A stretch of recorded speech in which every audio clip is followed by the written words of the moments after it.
Assalamualaikum dan selamat sejahtera. Nama saya Muhammad Ali Najmi bin Sabri. Nama menteri saya adalah 1904-00005 dan saya dari DBSM 4A. Hari ini sebagai seorang pegawai sumber manusia, pengurusan papasan merupakan satu faktor penting bagi organisasi ataupun dalam pengurusan HR kerana ia merupakan peranan utama bagi orang HR dalam sebuah organisasi. Pengurusan papasan merupakan model pengurusan papasan merupakan satu model yang menguruskan kewangan bagi pekerja-pekerja yang berada dalam sebuah organisasi. Model pengurusan papasan ataupun model bayaran gaji mempunyai 3 perkara utama iaitu dasar strategik, teknik-teknik dan objektif strategik.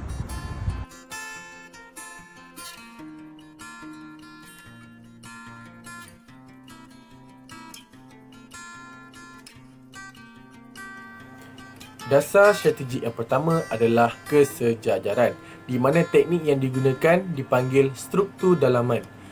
Antara alat-alat yang terlibat dalam teknik struktur dalaman ini adalah analisis kerja, deskripsi dan penilaian. Sebagai contoh,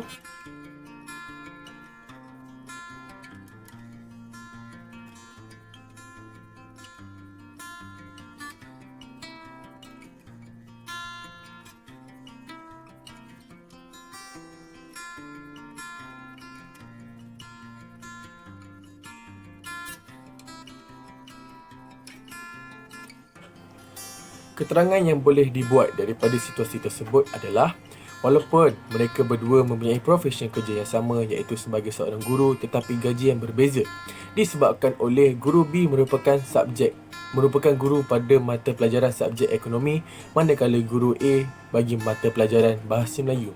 Di sini kita dapat lihat bahawa subjek ekonomi memerlukan KSAO yang lebih berbanding subjek bahasa Melayu. Walau bagaimanapun dari segi perbezaan gaji yang ketara tetapi objektif untuk mencapai keadilan tercapai disebabkan oleh KSAO yang berbeza berdasarkan penilaian yang telah dibuat.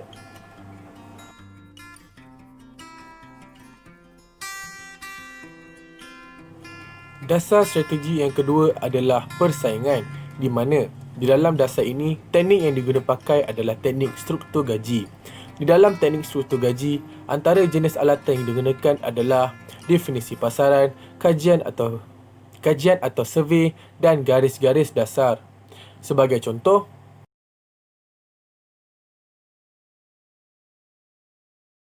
situasi tersebut kita dapat lihat di sini bahawa kedua-dua organisasi mempunyai bayaran gaji yang berbeza disebabkan oleh syarikat B mempunyai deskripsi kerja atau JD yang banyak dan KSAO yang lebih berbanding syarikat A. Tetapi di sini kita dapat lihat bahawa organisasi menawarkan gaji yang setimpal mengikut pasaran gaji bagi mengekalkan pekerjanya yang berkualiti untuk mencapai matlamat organisasi.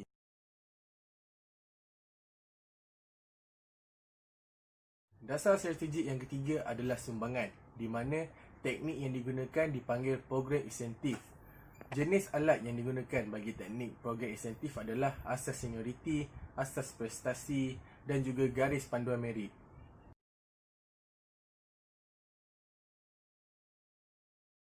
Berdasarkan situasi tersebut, kita dapat lihat walaupun pekerja A merupakan seorang kerani dan pekerja B merupakan seorang supervisor yang baru saja bekerja dan mempunyai ijazah, tetapi disebabkan oleh kerani itu telah bekerja atau berkhidmat selama 10 tahun dan supervisor tersebut baru memulakan pekerjaan.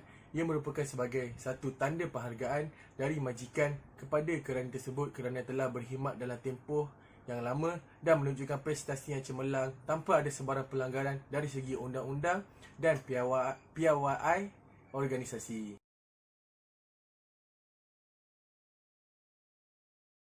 Dasar strategik yang keempat merupakan dasar pentadbiran, di mana teknik yang digunakan pakai adalah teknik penilaian.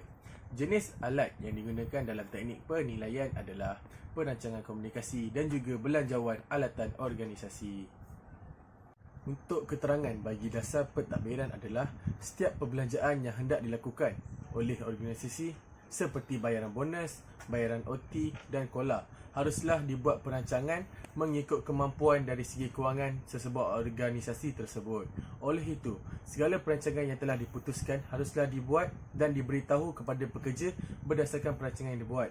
Sebagai contoh, pihak organisasi menetapkan target iaitu sebanyak 50 set jualan untuk pekerjanya dan memberi bonus kepada pekerja yang mampu mencapai target tersebut.